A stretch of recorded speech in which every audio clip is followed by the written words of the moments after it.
এখানে আছে, এই দেখেন, এই দেখেন, এদিকে লক্ষ্য করো, পানির মধ্যে একদম কাছে। পানির মধ্যে দেখেন, এদিক থেকে ইন্ডিয়ার হাতি আসে।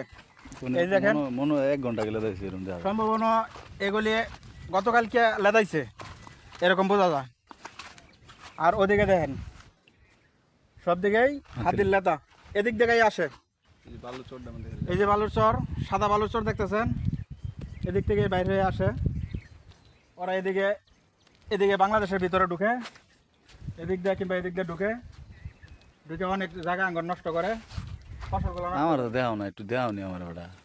দেখেন আমাদের ক্যামেরাম্যানকে একটু দেখেন, লক্ষ্য করেন, স্মার্ট আছে, স্মার্ট আছে। তার জন্য হলেও একটা করে লাইক শেয়ার করবেন, কমেন্টও করেন। আমাদের এই যে জায়গা আরেকটু ফটো দিয়ে দিই, কিন্তু আমার গুলি করতে পারে ভাই, আমার গুলি করলে আপনারা নিয়ে যাবেন। এই মাছ আছে ভাই, মাছ আছে, মাছ মাছ মাছ আছে, মাছ আছে, মাছ মাছ মাছ মাছ গুড়া মাছ আছে, গুড়া মাছ আছে, প্রচুর গুড়া মাছ দেখা যায় না। ধরবেন নাকি মাছ? না ধরবো না, ইন্ডিয়ান কোনো পণ্য আমি ধরতে রাজি না। চলেন আরো সামনে যাই, আরো সামনে যাই, মুখ দেবো না, আরো সামনে যাই। আর সামনে যাবো না কেন? কোনো একটা